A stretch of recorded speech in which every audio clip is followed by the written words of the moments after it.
Estenda suas mãos para cá, nós vamos orar por esta chave de carro do casal da Ana Paula e do Jadir. Vamos glorificar a Deus por mais esta bênção na vida dos seus filhos. Senhor, nós te glorificamos nessa noite.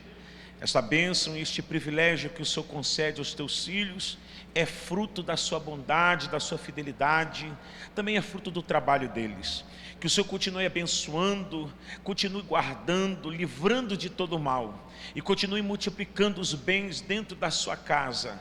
Que se cumpra a palavra de Neemias capítulo 9 versículo 25, onde ali está escrito: e a nossa casa se encherá de toda sorte de coisas boas. Nós cremos e recebemos em nome de Jesus, amém e amém. Abra sua Bíblia no livro de Neemias capítulo 2.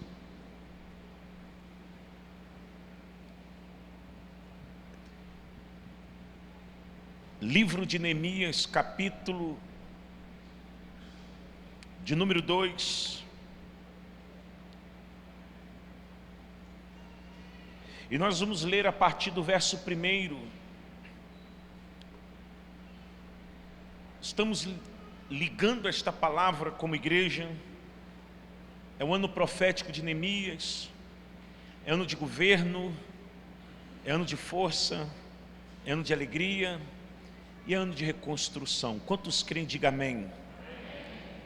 E na última terça-feira, na terça-feira passada, eu estive aqui pela bondade de Deus trazendo a palavra e dei início a esta mensagem que vamos concluir hoje. Por isso eu quero fazer a leitura do capítulo 2, a partir do verso 1. Acompanhe por gentileza. E no mês de Nisan, no 20º ano do rei Atarxerxes, uma vez posto o vinho diante dele, eu tomei para oferecer e lhe dei. Ora, eu nunca antes estivera triste diante dele. A igreja, o verso 2, no 3, 1, 2, 3.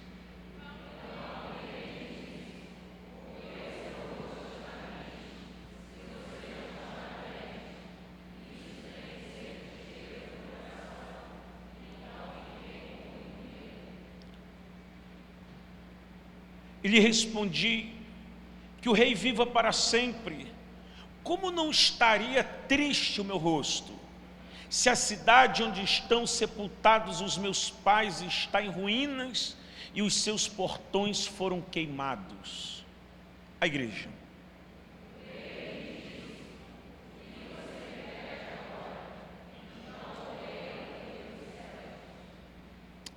E disse ao rei: se for do agrado do rei, e se este teu servo encontrou favor em sua presença, peço que o rei me envie ajudar a cidade onde estão os túmulos dos meus pais, para que eu a reconstrua.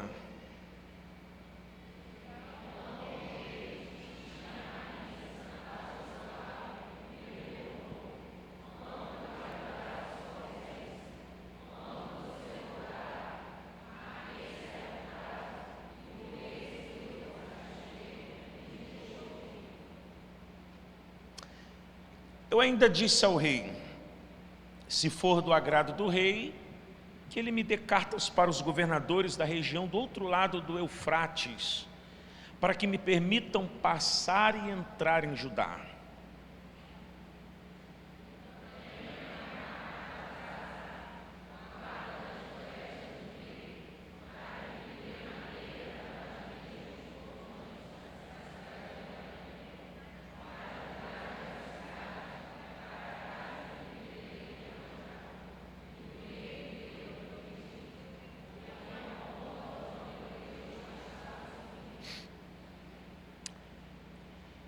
Então fui aos governadores da região do outro lado do Eufrates e lhes entreguei as cartas do rei. Ora, o rei tinha enviado comigo oficiais do exército e cavaleiros.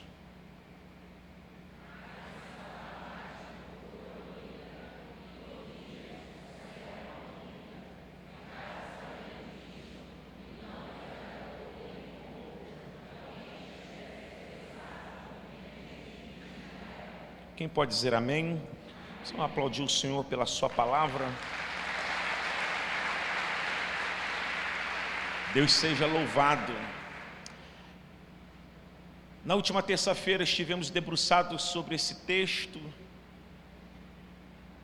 e começamos a discorrer sobre esse momento em que Neemias está nessa bifurcação do seu destino.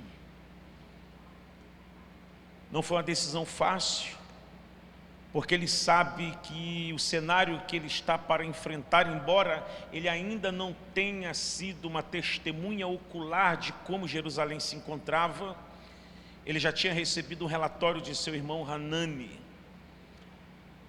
Depois de ter debruçado por 4 meses em oração, em jejum, por fim ele se apresenta perante ao rei, e como nós vimos, o rei percebe a tristeza do seu rosto, mas ele continua servindo.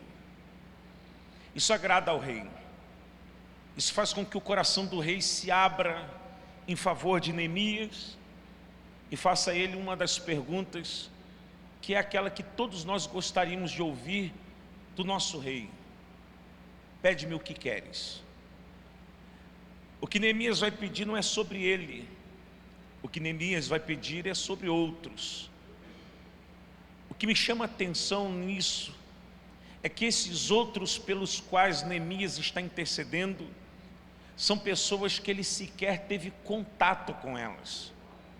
Neemias não sabe quem elas são, Neemias nunca as viu, porque Neemias nunca estivera antes em Jerusalém. Ele nasce no cativeiro, ele serve em Suzã, e ele apenas carrega ali um grau de um parentesco distante, mas ele está sentindo a dor daquele povo.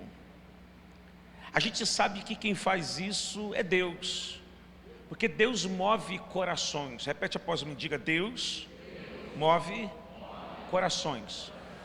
Então, da mesma maneira que Neemias está se inclinando por pessoas que ele sequer sabe quem elas são, imagina o que Deus não é capaz de fazer comigo e com você. Essa afirmativa ela possui 2 vias. A primeira delas é que Deus pode inclinar coração de pessoas em nosso favor. E quando eu digo para você que Deus pode inclinar coração de pessoas em nosso favor, isso nos alegra. Mas a segunda via dessa afirmativa é que também Deus pode mover o nosso coração em favor de pessoas. E a bem da verdade, sobre a cultura do reino de Deus, nós deveríamos nos alegrar mais com a segunda verdade do que com a primeira. Porque quando eu digo que Deus pode inclinar o coração de alguém para mim, isto me abençoa. Só que quando eu digo que Deus também pode inclinar o meu coração para alguém, isto me abençoa 2 vezes mais. Pastor, não entendi. Não sou mais abençoado quando alguém se inclina em meu favor? De certa forma sim, porque você se torna um recebedor. Só que quando Deus inclina o seu coração para que você seja bênção na vida de alguém, você sai da condição de recebedor para a condição de abençoador. E a Bíblia diz que nós não temos que ter dúvida nenhuma sobre isso. Muito mais bem-aventurada coisa é dar do que receber. Então, coloca já um sorriso nos seus lábios, porque se pelos próximos dias Deus quiser te usar para abençoar alguém, isso deve ser motivo de muita alegria para você, porque só pode ser uma bênção aqueles que já foram abençoados. Vou falar de novo: só pode ser uma bênção aqueles que já foram abençoados. Talvez a nossa oração deveria começar a ficar diferente então a partir dessa noite, e simplesmente ao invés de nós pedirmos: Senhor, Senhor, me dá. Senhor, cuida de mim. Senhor, supre as minhas necessidades. Que tal a nossa oração começar a mudar a sintonia agora e dizer: Senhor, eu quero ser uma bênção para abençoar aqueles que precisam.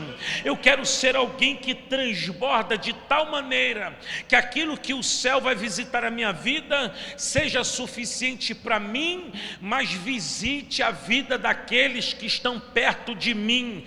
Eu acho que alguém que sentou do seu lado já começou a se animar com essa palavra. Por quê? Porque você não sabe se a bênção vai vir da direita ou se a bênção vai vir da esquerda. Eu não sei se vai vir da direita, eu não sei se vai vir da esquerda, mas se eu estivesse no seu lugar, eu já teria olhado para o lado e diria para essa pessoa: eu quero ser uma bênção na sua vida. Aleluia, aleluia. Então não é mais sobre Deus te promover no trabalho, é sobre Deus te colocar num outro patamar, para que você, estando nesse patamar, você seja um canal para quem está abaixo de você, porque só pode abençoar, segundo está escrito aos Hebreus, é o maior que abençoa o menor, é aquele que está em cima que socorre aquele que está embaixo. Então, ao invés de eu desejar subir para um novo nível e aqui as coisas pararem, não, eu quero que Deus me leve para que eu possa levar alguém comigo.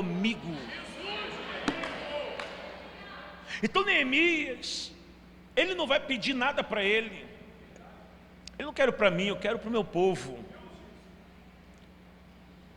O coração do rei se abre. Como nós vimos na semana passada, Neemias vai pedir cartas. As primeiras eram cartas de acesso, que quebravam limites, que quebravam fronteiras e dava a ele passagem. As segundas cartas eram cartas de provisão. E na última terça nós aprendemos que as madeiras das quais Neemias estava pedindo ao rei eram cedros do Líbano, árvores que foram plantadas antes de Neemias nascer. E nós aprendemos que antes da necessidade, Deus já tinha preparado a provisão. Só que o texto segue no verso de número 10. E eu quero ler mais uma vez com vocês o verso de número 9, para contextualizar, e o verso de número 10, depois dessa introdução. Põe na tela técnica, verso 9 e o 10. Então fui aos governadores da região do outro lado do Eufrates, e lhes entreguei as cartas do rei. Ora, o rei tinha enviado comigo oficiais do exército e cavaleiros. Olha para mim um instante. Neemias pediu cartas. Anota isso, pastora Neila. Neemias pediu cartas. O rei entrega o que Neemias pede. Mas se você for ler o texto, você não vai ver em nenhum momento Neemias pedindo segurança. Você não vai ver Neemias pedindo guarda-costas, por uma razão muito simples. Dentro da corte do rei Artaxerxes em Suzã, Neemias é um copeiro.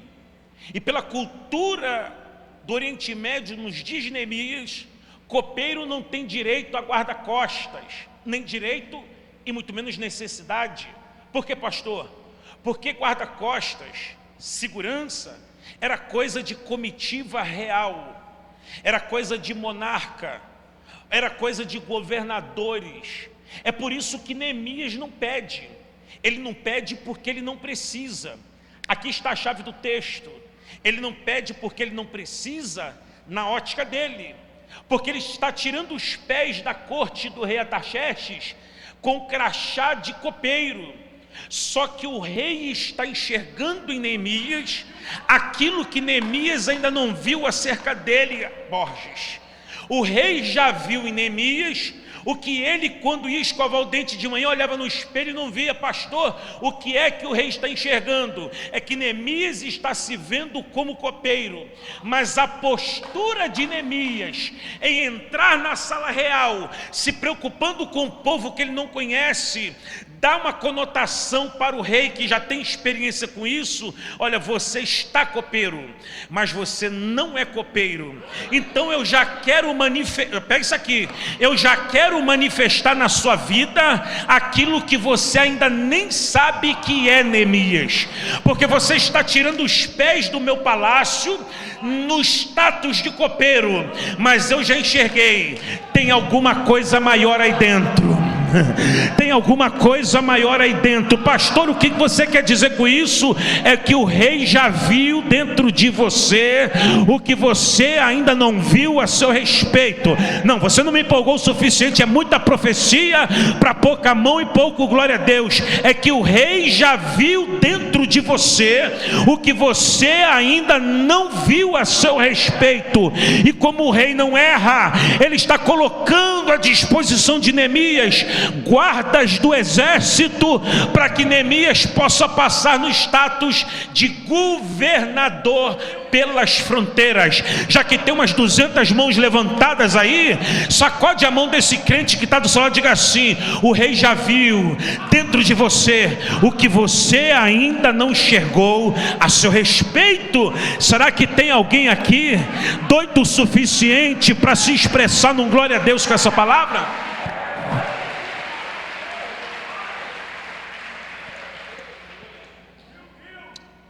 Porque o rei enxerga, irmãos. O rei enxerga. É por isso que quando você disse para a família que você tinha levantado a mão e entregado a sua vida para Jesus, disseram: você é doido. É porque eles estavam enxergando o cachaceiro que no sábado estava tomando gin com Red Bull. É porque eles estavam enxergando o pagodeiro que no domingo estava na quadra do Porto da Pedra enchendo a cara. Só que o rei já enxergou. Enxergou o quê? Enquanto ele estava vendo o cachaceiro, o rei já estava vendo um servo. Enquanto ele estava vendo o pagodeiro, o rei já estava vendo um ministro da palavra. Enquanto eles estavam vendo uma mulher sem rumo e sem destino, o rei já estava vendo: é profetisa dentro da minha casa, é ministro de louvor, é alguém que vai fazer a diferença nesse tempo. Por quê? Porque o rei já viu. Aí vem o verso 10, que é onde eu quero chegar. Põe na tela. Eu vou contar até 3, a igreja vai ler no 3, mas bem bonito, como o texto merece, no 3. 1, 2, 3, vai.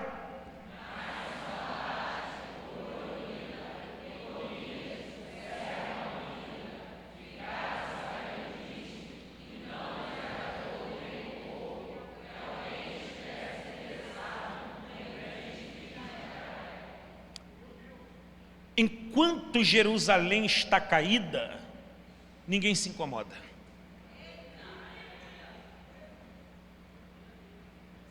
Enquanto Neemias só está orando, não tem nenhum levante, nenhuma resistência.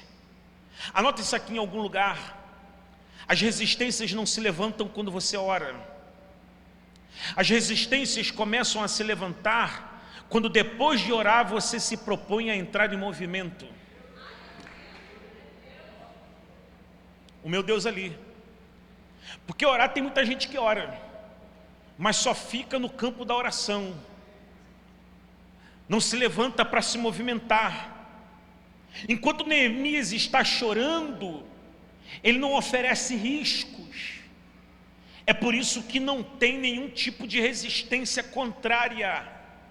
A resistência se levanta quando ele decide reconstruir. A oposição aparece quando ele decide mais não ficar prostrado diante da dor. A oposição surge quando ele sacode a poeira e se levanta para reagir. É por isso que eu quero dizer para alguém aqui nessa noite que tem alguma coisa preparada para você nesse ano de 2026, mas isso vai começar a se tornar uma realidade quando você se levantar dessa poeira do vitimismo, e quando você for um homem ou uma mulher que, além de orar, se levanta para entrar em movimento. Por quê?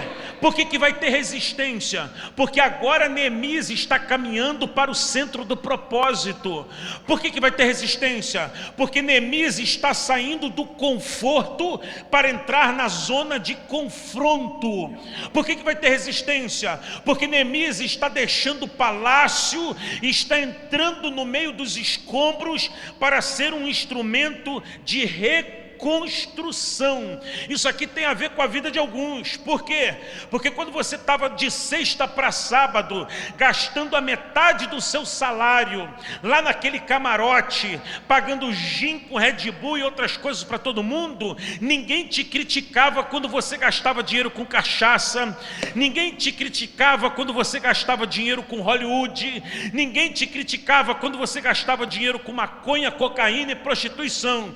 Mas foi você colocar o pé na igreja, fazer o primeiro stories, já estão te chamando de otário que dá dinheiro para o pastor. Quer dizer que quando você gastava dinheiro com drogas, você era gente boa, mas quando o seu dinheiro agora está a serviço do reino, porque não é meu serviço, eles estão se incomodando com dinheiro que nem é deles. É porque quando você se converteu, tem menos um trouxa na mão do diabo.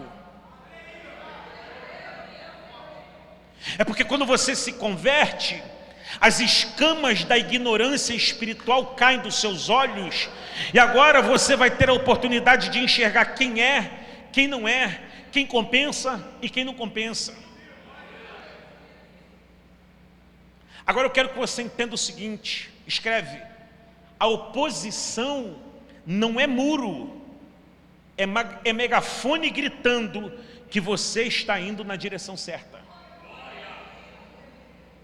Por isso que o tema da mensagem hoje é esse aqui: a oposição é um combustível. Você já parou muito por causa de obstáculo? Quem já parou aqui por causa de levante? Levanta a mão. Quem já parou por causa de oposição? Quem já parou por causa de crítica? Não é? Só que hoje você vai sair daqui entendendo que oposição não é muro. Oposição é GPS dizendo você está no caminho certo. Considerado o príncipe dos pregadores, Charles Spurgeon disse certa vez que cada gigante que aparece no caminho do crente é uma ponte mascarada para o próximo nível que Deus preparou. A oposição é como um farol que diz: o start, o botão do start está apertado.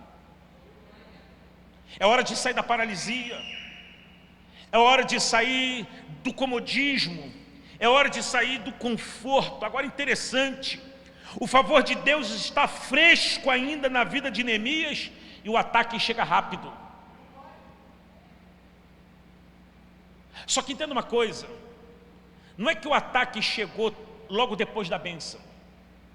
Isso aqui é para alguém, porque o rei abençoa Neemias, o levante chega.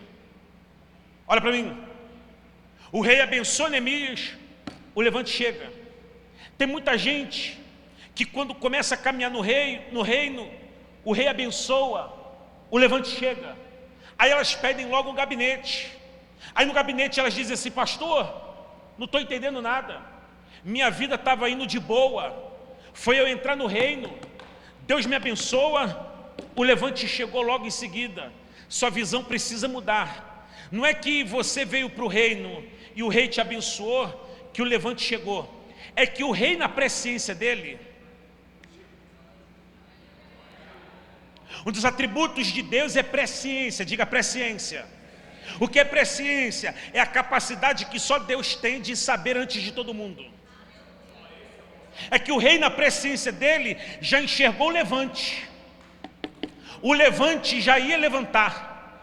Desculpe aqui o meu péssimo português. O levante já ia acontecer. O rei te ama tanto que antes do levante acontecer, ele agendou para entrar na sua vida. Por quê? Porque quando o levante chega, você não vai passar por ele sozinho, você está passando de mãos dadas com ele. Então não é porque você começou a andar com ele que o levante chegou. O levante já estaria ali, mas ele falou assim: antes do levante eu seguro na sua mão. Antes do levante eu pego você no colo. Eu não vou deixar você passar sozinho. Eu não vou deixar você passar sozinha. Porque eu já enxerguei os laços que estavam preparados. E antes do laço tocar os seus pés, eu já toco a sua mente, eu já toco o seu coração, eu já toco a sua vida e te guardo e te livro de todo o mal.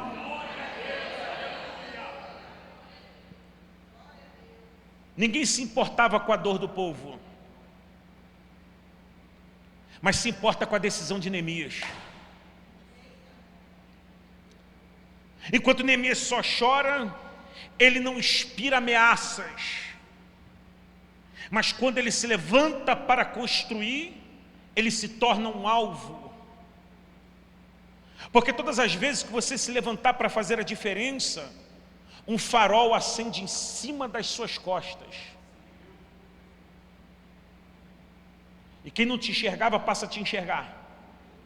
Só que tem um detalhe: quando você se levanta para fazer a diferença, duas classes de pessoas se manifestarão de forma distintas na sua vida.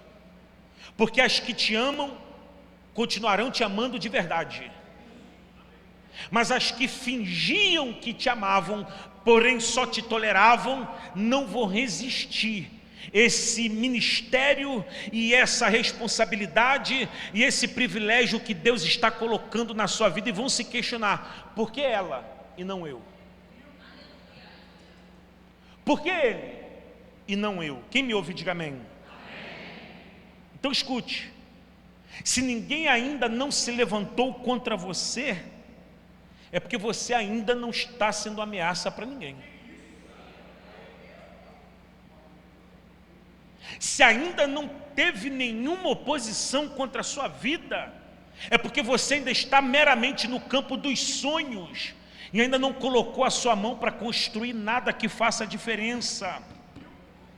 Porque todo mundo que decidiu fazer a diferença na Bíblia teve que enfrentar oposições. Vamos lá? Quando Isaac desentulhou os poços, se levantaram os filisteus para entulhar.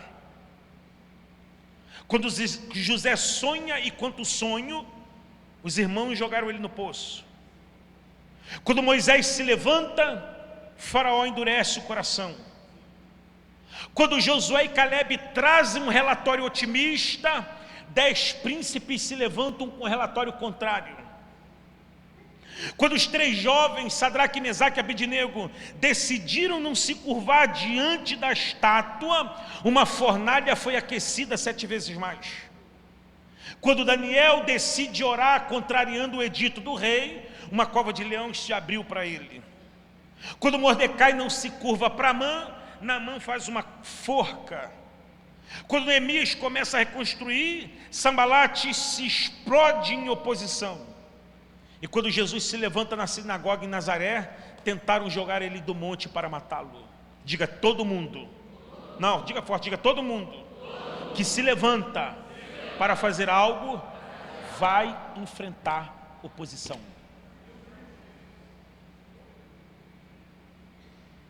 Começa a melhorar de vida para você ver. Experimenta ser promovido lá no seu trabalho para você ver o que acontece. Quando começar, alguém vai pegar isso aqui. Quando começar a chegar caminhão de material lá na porta da sua casa, porque você está fazendo uma reforma, fazendo uma expansão, melhorando as coisas, vizinho que batia nas suas costas vai te achar um problema. Quando você trocar o modelo e a cor do carro e chegar com um carro novo, vai ter gente olhando na fresta da janela dizendo: está roubando ou está dando para o patrão? Sacode quem está do seu lado e diga assim: não quer oposição? Fica do mesmo tamanho, meu filho. Não quer levante? Continua com a vida que você já está levando. Agora, se tem uma coisa que acompanha quem cresce, é crítica e oposição. Se existe uma coisa que acompanha quem decide não ficar do tamanho, é resistência, é levante, é gente que antes sentava na sua mesa e te mandava o WhatsApp, meme todo dia, e vai começar a te ignorar. Pastor, por que elas começaram a me ignorar, me criticar? Porque a sua excelência expõe a mediocridade delas. Moscas não sobrevoam lâmpadas apagadas. É porque a sua luz está começando a incomodar. Estou todo arrepiado. É porque a sua luz está começando a incomodar o ambiente. É porque as suas atitudes estão começando a movimentar as coisas. É porque através do seu movimento o nome de Jesus está sendo glorificado. E aquele demônio de miséria, pobreza, ruína, escassez, mesmice, hereditariedade está tendo seus argumentos cancelados. E você está gritando sem abrir a boca: o reino de Deus chegou nesse lugar, o reino de Deus chegou nessa rua, o reino de Deus chegou nesse bairro, o reino de Deus chegou nessa empresa, o reino de Deus chegou nessa instituição, o reino de Deus chegou nessa sala. A luz expõe a mediocridade das trevas.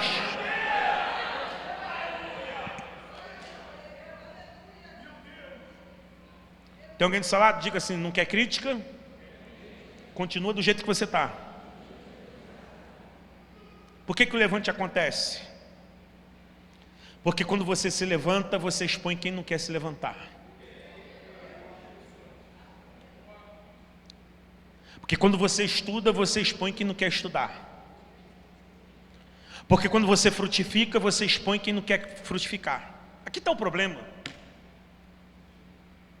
Porque tem uma meia dúzia que diz que não tem tempo. Estragou, né? Não tem tempo. Só que esse que diz que não tem tempo, acorda às 6. Tem carro, atravessa a ponte no ar-condicionado. Aí ele diz que não tem tempo. E você? Porque ele acorda às 6. E você acordou às 4. Ele entrou no carro com ar-condicionado. E você está pegando a van e atravessando de barca. Ele chega às 7 em casa. E você chega às 9h30, às 10. Na prática, você é quem tem menos tempo e está frutificando mais. E quando você é essa pessoa que com menos faz mais, você arrancou o argumento da boca dele. Você arrancou o argumento da boca dela. Posso falar mais? Posso falar mais? Ela diz que não faz porque tem filho. Tem filho pequeno. Mas você tem 2. Está fazendo mais do que ela. Ele diz que não faz porque está estudando para o concurso. E você está estudando, disputando uma cadeira mais concorrida que a dela e tem tempo para fazer. Qual é o argumento agora? É por isso que quando você se levanta, você gera alguns ódios, algumas insatisfações. É porque agora estraga de ver mesmo. É porque você que chegou depois já se envolveu mais do que quem chegou antes de você. Só que ainda bem que reino de Deus não é igual às forças militares. Porque nas forças militares, antiguidade é posto. No reino de Deus, não é sobre tempo de casa, é sobre posicionamento. É por isso que é possível que tem gente que levantou a mão para se reconciliar com Cristo. O obreiro veio aqui, abraçou e fez a ficha. E pode ser que amanhã esse que foi abraçado está liderando quem abraçou. Balança que está no sala de casa, vigia, que eu estou acelerado, irmão. Quem está comigo, diga amém. Os músicos podem subir que eu começo a terminar. Tozer disse o seguinte, A.W. Tozer, grande teólogo, ele diz o seguinte: a luz sempre incomodará os olhos acostumados à escuridão.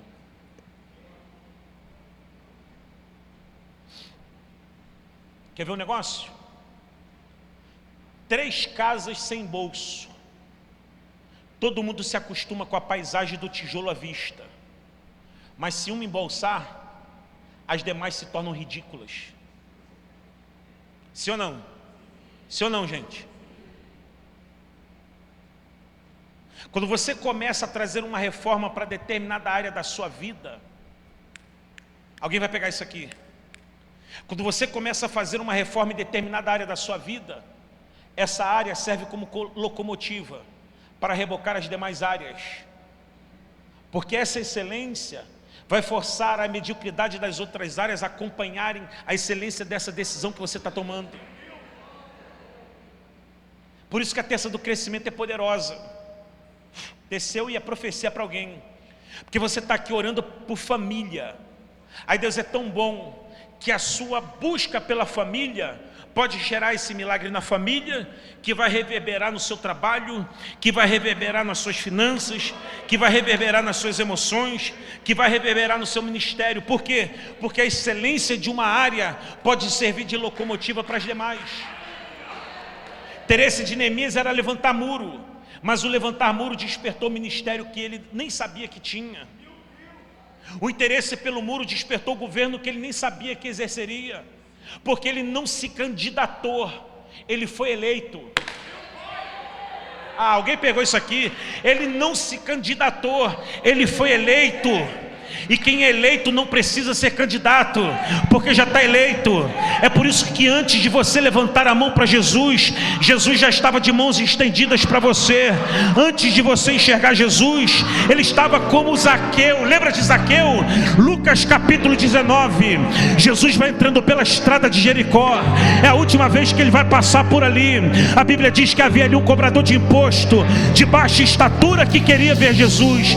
A multidão não gosta dele, mas ele não está nem aí para a multidão. E a Bíblia diz: e subiu numa figueira brava para ver Jesus. Ele está achando que está subindo para ver, mas antes de ele subir para ver, ele já tinha sido visto, porque Jesus olhou para cima e disse: Zaqueu, desce depressa, porque hoje convém eu entrar na sua casa.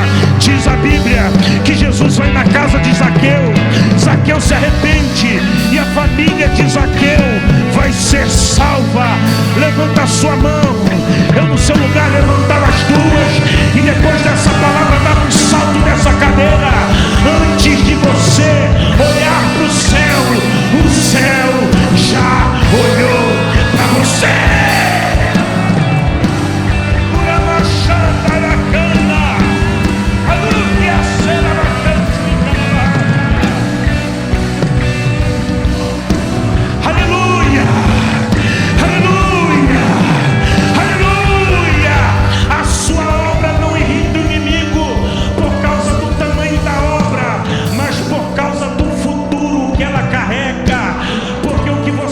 Na sua mão hoje é pequeno, mas ainda que o seu começo seja pequeno, o seu final será grande, extremamente.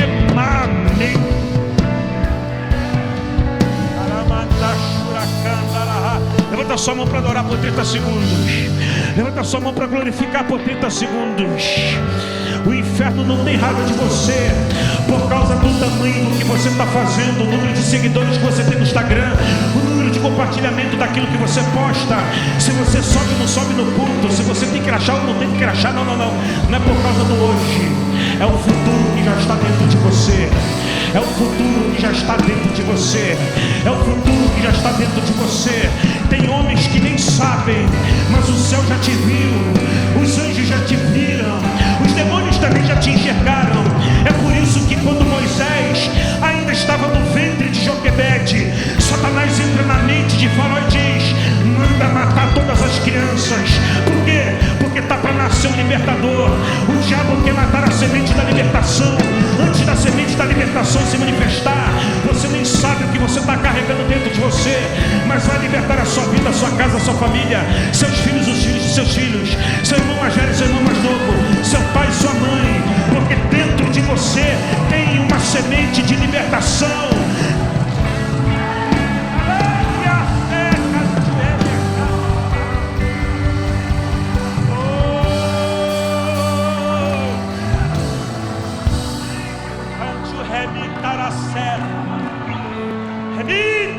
subiar, canto rébia.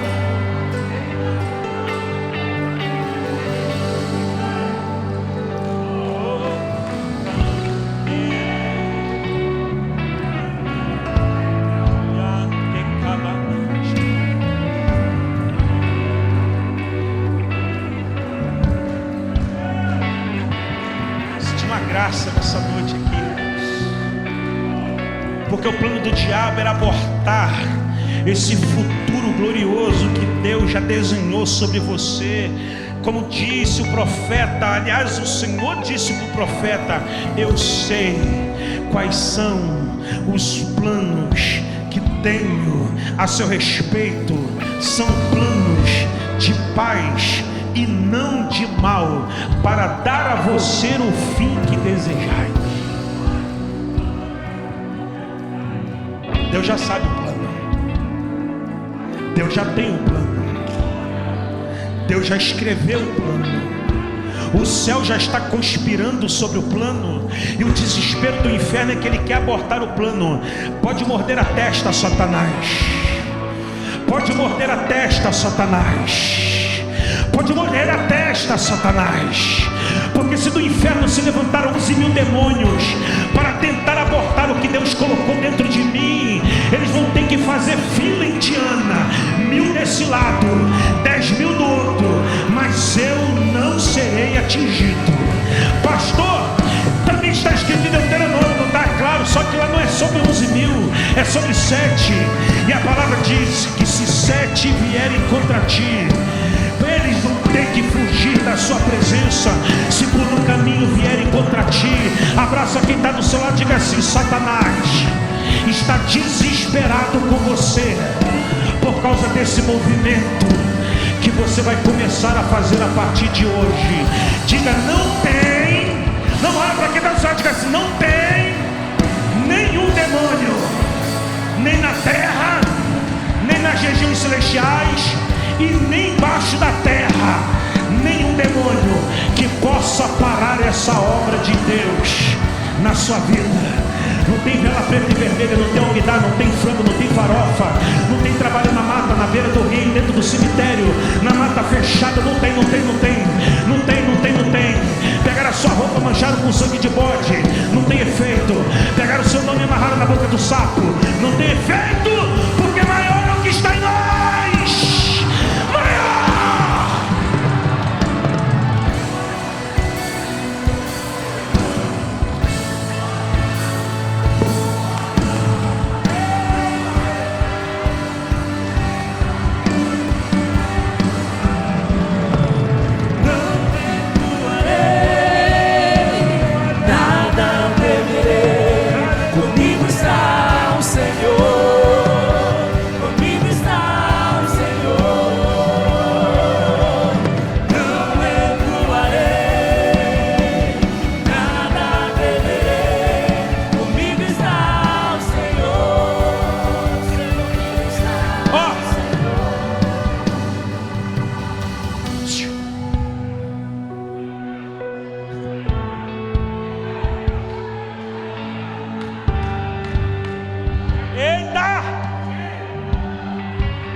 Deus é sinistro, irmão.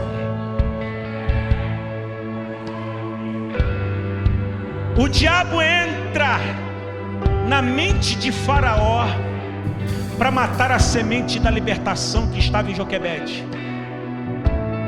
Manda matar, corta a cabeça, joga no Nilo. O Espírito Santo está quietinho aqui, ó, entrando na mente de Sifra e Puá. Quem são elas, pastor? 2 parteiras hebreias que estavam como agente secreto, trabalhando a serviço do Egito. Quando Joquebede começa a sentir as dores de parto, Deus não vai mandar qualquer uma para trazer à luz o que está aqui dentro. As parteiras já estavam separadas. Tem alguém pegando essa palavra aqui? Tem alguém pegando essa palavra aqui? Sifra e Puá dá a luz. vai levar o relatório para Faraó. E Faraó diz assim: mas como é que é isso? Você não tem noção, Faraó. Alguém vai pegar. As mulheres hebreias são diferentes das mulheres egípcias.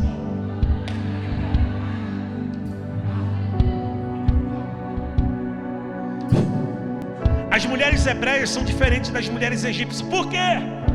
Porque elas, quando a gente chega, já deram a luz. Sabe o que elas queriam dizer? Tem tanta força lá que não precisa da ajuda do Egito para manifestar o que está dentro. A força não vem de fora, a força já está dentro delas. A força, oh, pelo amor de Deus, gente, a força já está dentro delas para dar a luz. Não é possível, gente. Não é possível. A oposição de Faraó vai ser frustrada, porque oposição na vida de quem tem promessa não é muro, é combustível. O Espírito Santo está falando aqui, eu estou confuso, mas eu vou falar. Seu tempo de menino acabou. Seu tempo de menino acabou. Que isso, pastor? Eu tenho 40 anos. Estava vivendo igual menino. Por quê? Porque qualquer levante você para. Qualquer crise recua. Qualquer coisa já entrega. Já some. Já coloca no modo avião. Sacode que irrita, que tá, irrita. Hoje eu quero irritar você. Fala assim: seu tempo de menino acabou. O que te parava? Parece que você está no teatro assistindo stand-up, meu irmão. Sacode e fala assim: o que te parava, a partir de hoje, te acelera.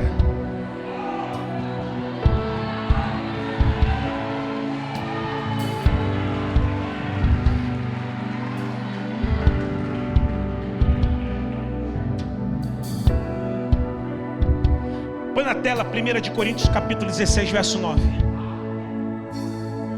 1 Coríntios capítulo 16, verso 9. Eu quero ler. Eu quero ler com a igreja, bem alto, no 3. 1, 2, 3, vai.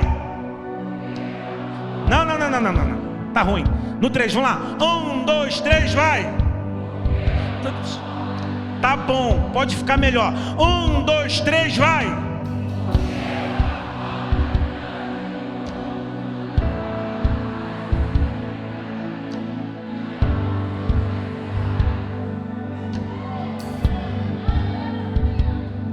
Diga: porta grande. Tem alguém aqui que precisa de uma porta grande?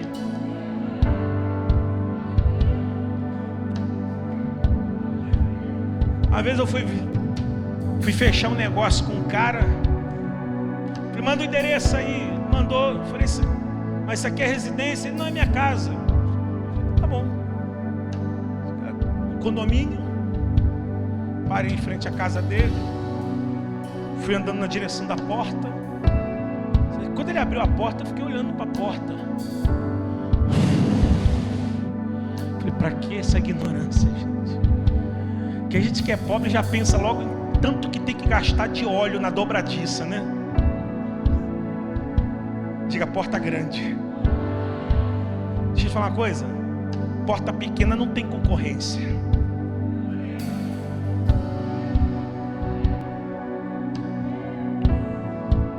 Porta pequena não tem disputa, não tem ombrada, não tem tapete puxando, não tem calúnia, não tem mentira. Porta pequena. Se esse tamanho de vida tá bom para você, para mim também tá bom. Se tá bom para você, não para mim. Tá bom para mim, se tá bom para você, é para você. Esse texto aqui me inspira, Rafa, minha filha, porque Paulo está dizendo: uma porta grande e oportuna se abriu. Sabe qual é o problema dos crentes? Que só olha para a porta grande. Mas quando os adversários se levantam, ele não quero mais não. Não é de Deus. Porque na cabeça do crente bobo, menino, porta de Deus não tem resistência. Porque se é de Deus tem que passar batido. Quem te disse isso? Deus vai dizer para Abraão assim: vou te dar uma terra, seus descendentes vão pisar nela. Ela manda leite e mel. De Abraão vai para Isaac, de Isaac vai para Jacó, de Jacó vai para José, de José passa para Moisés. Depois que 430 anos hebreus trabalharam para o Egito, o libertador se levanta de Deus para atravessar o Mar Vermelho. Eles vão passar agora 40 anos cirandando na península do Sinai, ali no deserto. Atravessam o Jordão, colocaram os pés na terra. Diga: terra que mana leite e mel. Terra larga e espaçosa. Só que também lá, além de azeitonas, além de cachos de uvas, que 2 homens colocaram nos ombros o cacho de uva para carregar, terra de tâmaras, também tem gigante, filho. Quer uva? Tem que sair na mão com o gigante primeiro. O problema é que você quer que o anjo traga a uva no seu pé. Por aí tem o anjo, deve ter o anjo da uva. Tem o do envelope, tem o da chave, tem o da bandeja. Só que eu tenho uma notícia que talvez não seja muito boa. Não existe o anjo da azeitona. Não existe o anjo da uva. O que existe é a capacitação que o Eterno já colocou dentro de você, para olhar na fuça do gigante que está pisando na terra que Deus te deu e falar assim: estou dando aqui um tempo para você sair, ou você sai ou eu te arranco. Diga: porta grande, resistência grande. Porta pequena, resistência pequena. Escolhe a vida que você quer, igreja. Escolhe a vida que você quer. Escolhe a vida que você quer. Ai, pastor, eu queria ter a vida do pastor Maxi, da Motomaxi. Vai lá. Ai, pastor, eu queria ter a vida do Estevão, que é funcionário de alto escalão da Petrobras. Né, Estevão? Estabilidade. Você já viu o pedal novo dele? Nem na NASA, nem Salomão. Queria ter a vida dele, pastor. Senta para conversar com ele. Os gigantes que ele tem que disputar todo dia território para sustentar a promessa que Deus deu. Deus dá a promessa, agora gigante você arranca, irmão. Diga: oposição não é muro, é combustível. Posso terminar? Posso terminar? Diga: amigos, não grita, amigos me abraçam, inimigos me empurram para o lugar certo.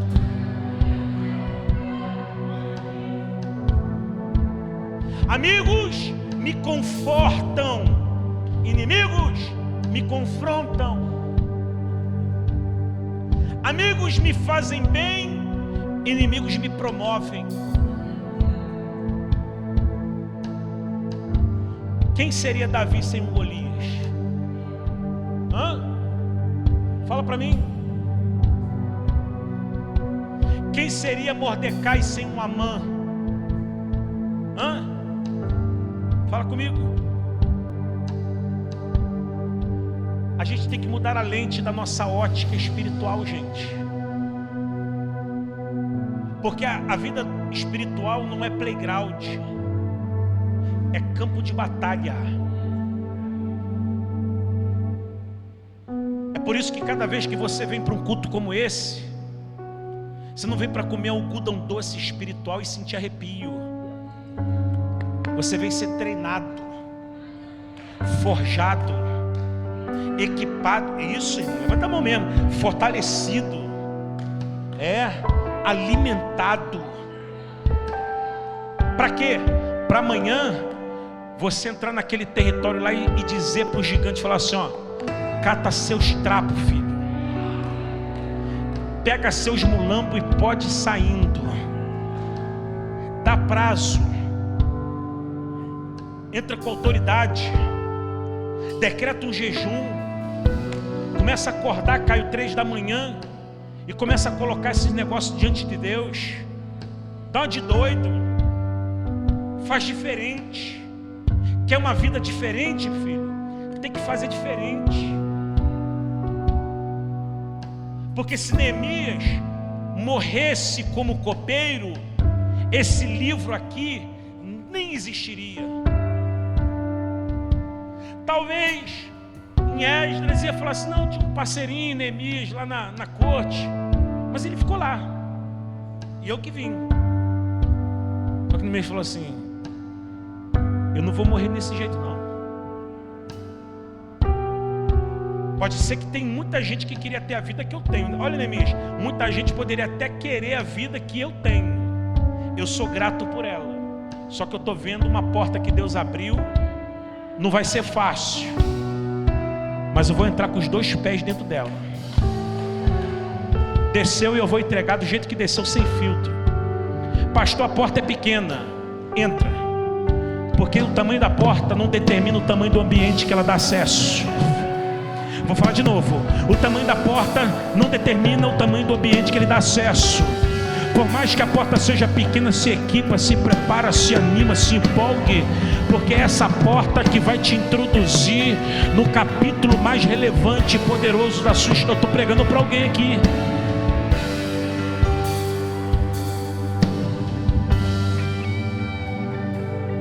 Pastor, mas a intimidação que estão levantando é muita pressão. A intimidação, ela é proporcional à capacitação que você carrega.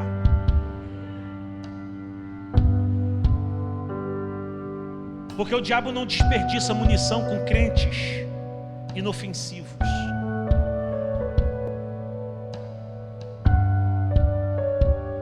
Fica de pé.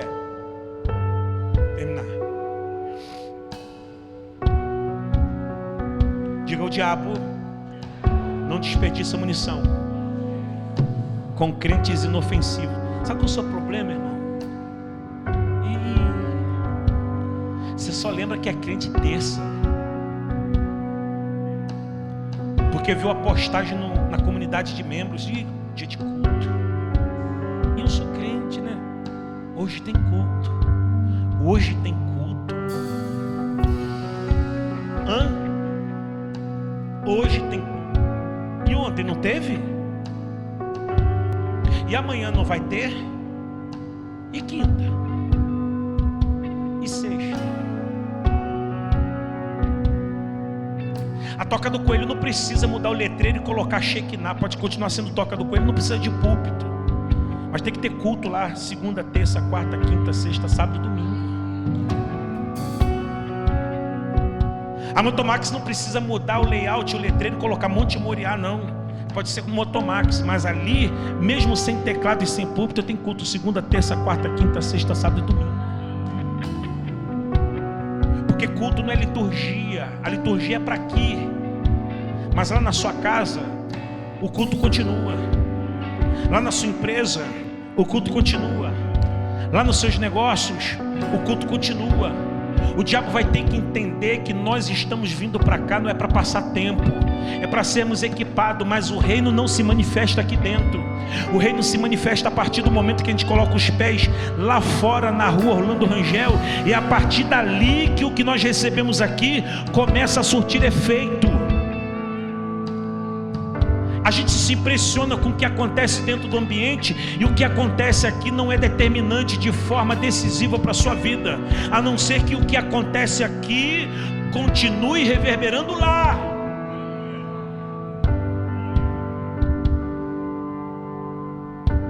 Tem gente que só lembra que é crente domingo. Tem uns piores, que só lembra que é crente na ceia, crente de ceia. Estragou. Os visitantes não voltam depois dessa. Fica difícil um negócio assim.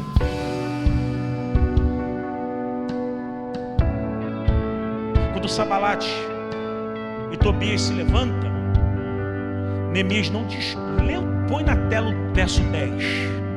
Põe na tela o verso 10 para a gente cantar e ir embora.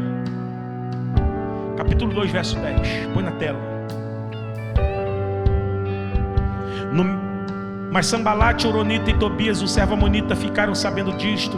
Não lhes agradou nem um pouco que alguém tivesse interessado no bem dos filhos de Israel. Verso 11. Então chegou a Jerusalém depois de esperar 3 dias. 12. Me levantei à noite junto com os poucos homens que estavam comigo, não declarei nada a ninguém. E o que Deus havia posto no meu coração para eu fazer em Jerusalém, não havia comigo animal algum. Pergunto para você: quanto de energia Neemias gastou com Sanbalat e Tobias?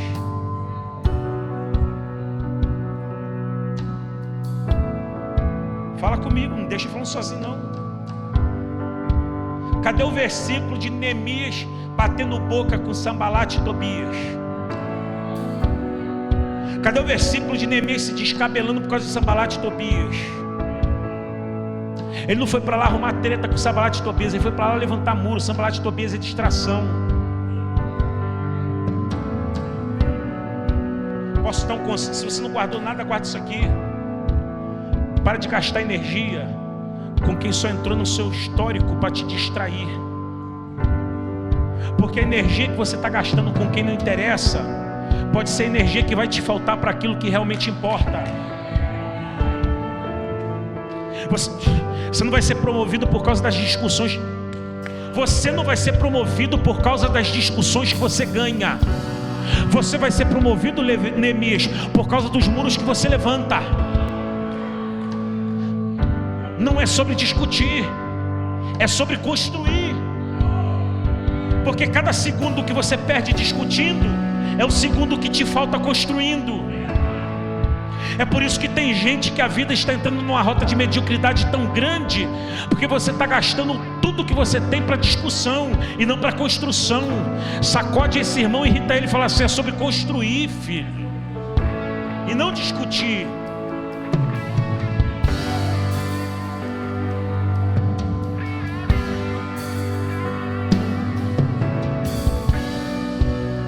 Então a oposição vira combustível, a resistência vira confirmação, a luta vira sinal de que Deus está conduzindo tudo em detalhes. A oposição de Sanbalat e Tobias é como uma caneta que Deus usa para registrar o nome de Neemias na história. Porque tem gente que você está enxergando como inimigo, Deus está enxergando como porta de promoção.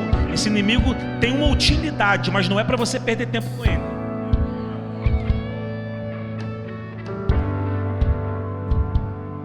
Se tem oposição, tem chamado. Se tem resistência, tem destino.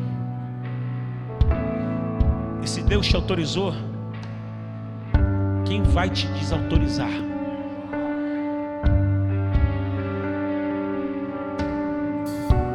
Bata no seu peito e diga assim: se Deus me autorizou, quem me desautoriza? Quem?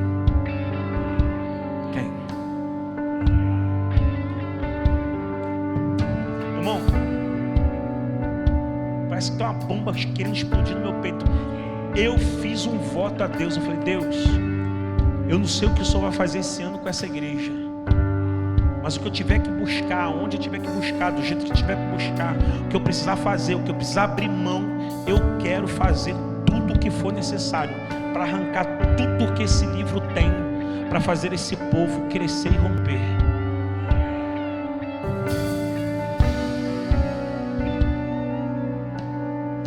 Eu não vou chamar você para vir aqui na frente por uma razão. Eu acho que ia sair todo mundo do lugar depois de uma mensagem dessa. Quer ver? Quem aqui enfrenta a resistência? Levanta a mão e diz: eu. Pronto. Se eu falar assim, ó, quem está enfrentando a resistência, vem aqui na frente. Ia vir a igreja toda.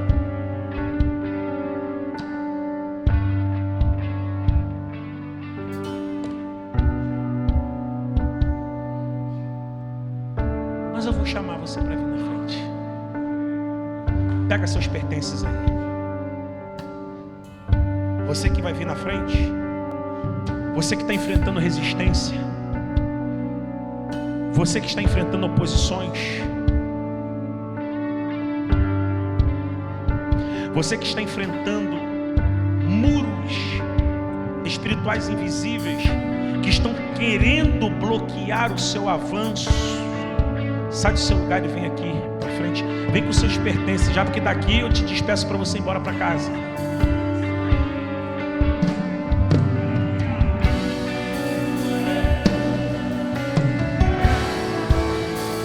Agora não vem com essa carinha de gato miando não. É para encarar a resistência dentro do olho.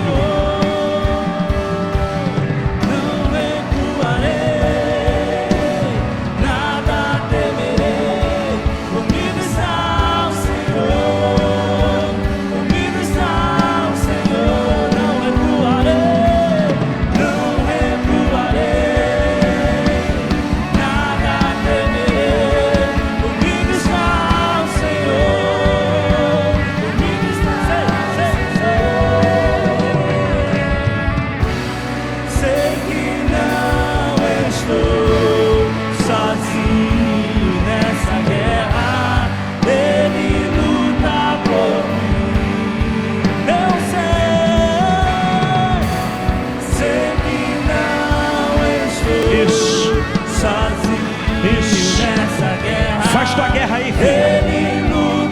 Faz tua guerra aí, meu irmão. Faz tua guerra aí, príncipe. Isso. Já vai molando a espada. Faz igual Davi. Já vai pegando as pedras na beira do rio. Isso. Já vai preparando a funda. Eu sei que não estou.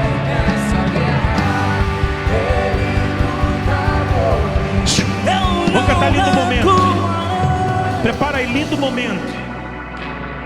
Quero ver a oração dos Neemias aqui na frente. Isso. Isso. Abre essa boca. Abre essa boca. Abre essa boca. Abre essa boca para orar. Entre no reino do Espírito com ousadia. Não fica miando nem cochichando não. Abre essa boca e mostra a sua indignação. Sua guerra não é com Sambalate nem com Tobias. Vai. Cadê você? Cadê você?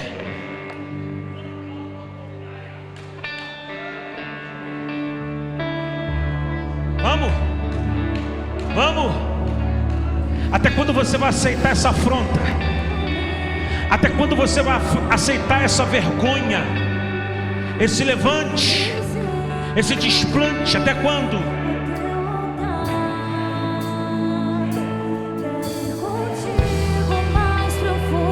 Isso, bota esse negócio pra fora, minha filha.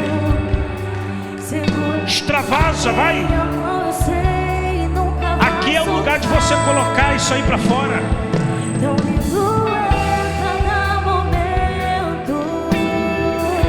Isso. Isso, minha irmã, desse jeito aí, ó. Isso, isso, isso, isso. Faz a oração que você nunca fez. Diga para Deus o que você nunca disse até hoje.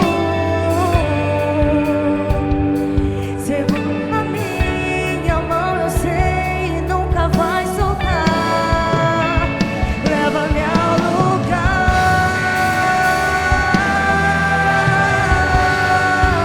onde só você e eu desfrutamos do momento. Te amo, meu papai.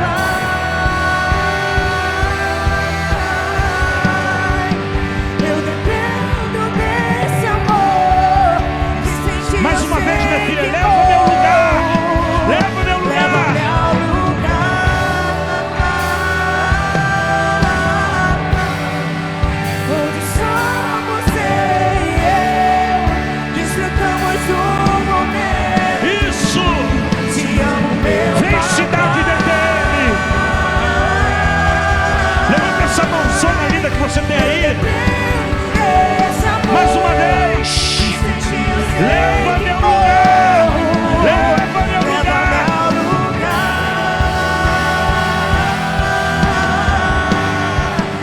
Onde só você e eu desfrutamos um momento.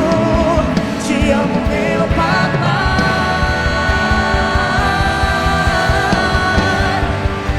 Pra explodir. Esse amor que senti, eu sei que Diga isso.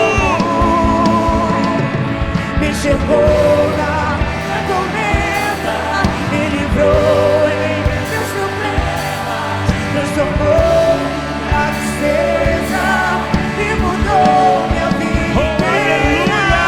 Me vestiu com roupas novas, pôs azeite em minha cabeça, me deu lugar na mesa. O meu pai não me rejeita, me chegou na minha tormenta, me livrou em meus problemas, transformou minha tristeza e mudou minha vida inteira. Me vestiu com roupas novas, pôs azeite em minha cabeça, me deu lugar na mesa. O meu pai não me rejeita, leva-me ao lugar. Só as vozes, onde só você e eu. Só você e eu.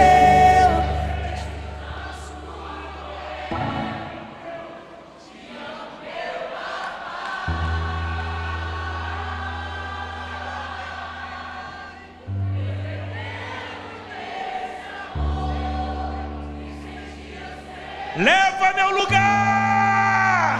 Leva-me ao lugar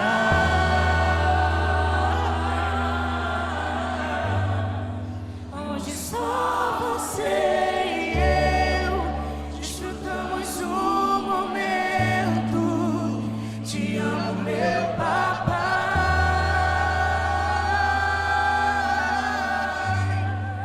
Eu dependo desse amor e sem ti eu sei que morro. Segue, dá um glória a Deus aí no seu lugar. Segue, dá um aleluia aí no seu lugar.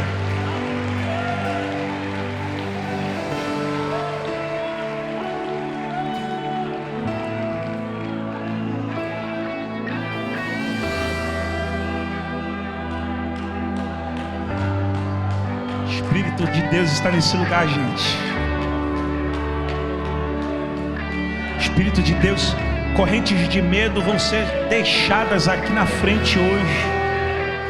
Correntes de timidez e limitações e complexos estão sendo literalmente partidas nesse lugar aqui hoje.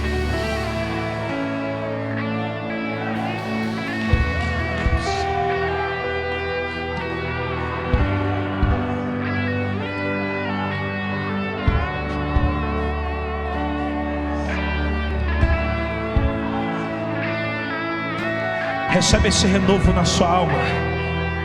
Recebe esse renovo na sua alma. Recebe esse renovo na sua alma hoje. Recebe esse refrigério no seu coração agora. Recebe essa força. Recebe essa força. Recebe essa força que vem de Deus para a sua vida hoje. Escolhe 3 pessoas e abraça ela e diga assim, ó: você não está saindo desse lugar do mesmo jeito. Aleluias. Aleluias. Aleluias. Enquanto a gente estava adorando, o Espírito Santo já me deu a mensagem da semana que vem. Aqui, ó. Agora. Eu vou mostrar, Pablo, terça-feira que vem, que quantidade nunca foi problema para Deus.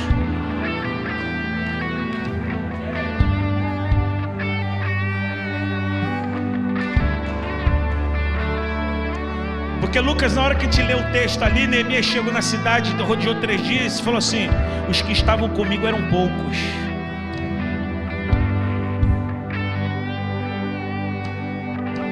não se impressiona com quantidade não, irmãos.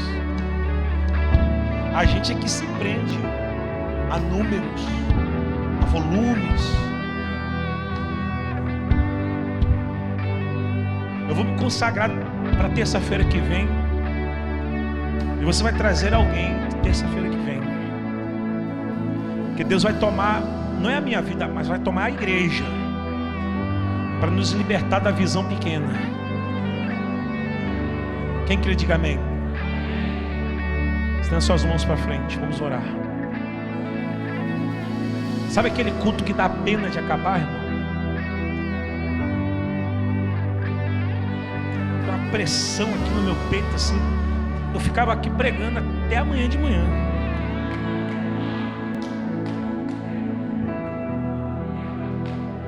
Estenda suas mãos para frente.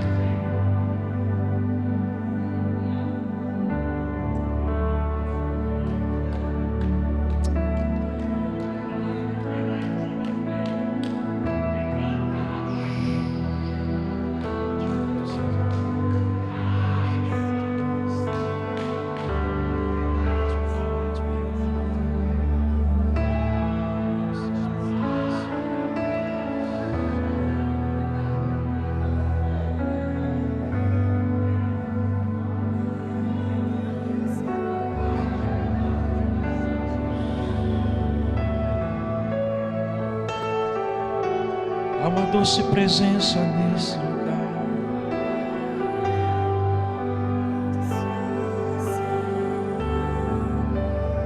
Não é outra coisa senão o Espírito, o doce Espírito de Deus, que vai te envolvendo desde a planta dos seus pés até o alto da sua cabeça, te renovando por inteiro.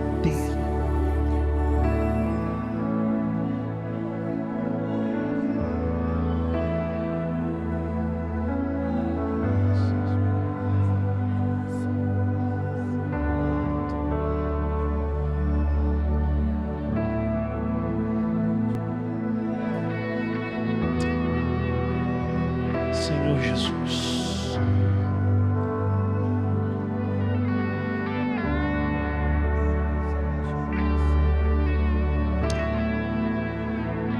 esse povo aqui é seu, Senhor.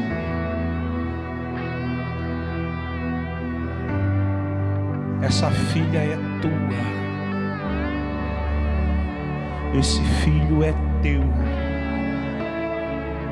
lavado e remido pelo teu sangue. Nunca foi sobre nós. Estávamos literalmente mortos. Foi o Senhor quem nos viu. Foi o Senhor quem nos achou. Foi o Senhor quem nos encontrou. Foi o Senhor quem agendou esse encontro. Guarda-nos. Fortalece-nos.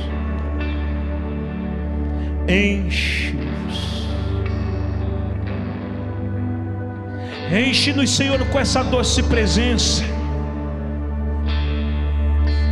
Porque daqui a pouquinho essa multidão vai atravessar essas portas, cada um vai para o seu lugar.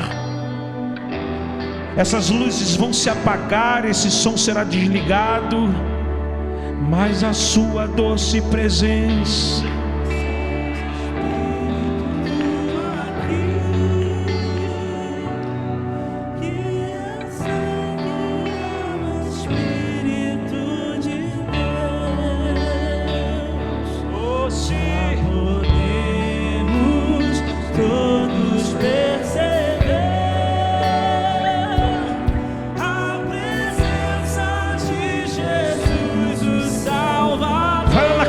doce Espírito.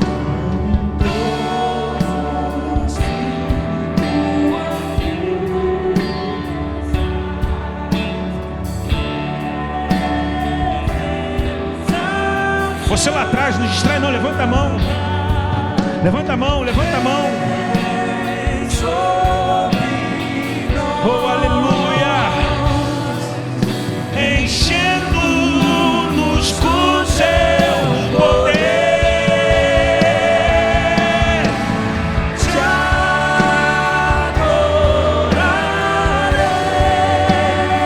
adoraremos por sua presença aqui. Ele renova, aleluia, os nossos corações. Louvado, louvado seja o Vamos dizer ao doce Espírito. Há um doce Espírito aqui, e eu sei que é o Espírito de Deus. Eu creio nisso. Já podemos todos glória receber. Oh, aleluia. A presença de Jesus. Só a igreja com as vozes. Diga forte, DTM.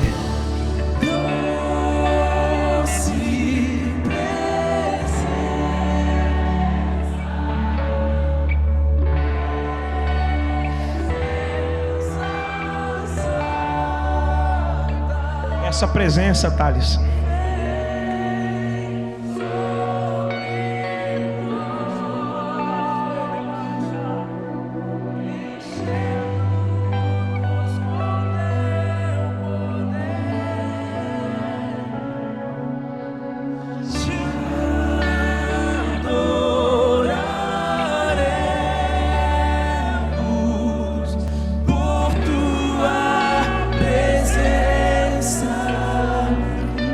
Ele renovará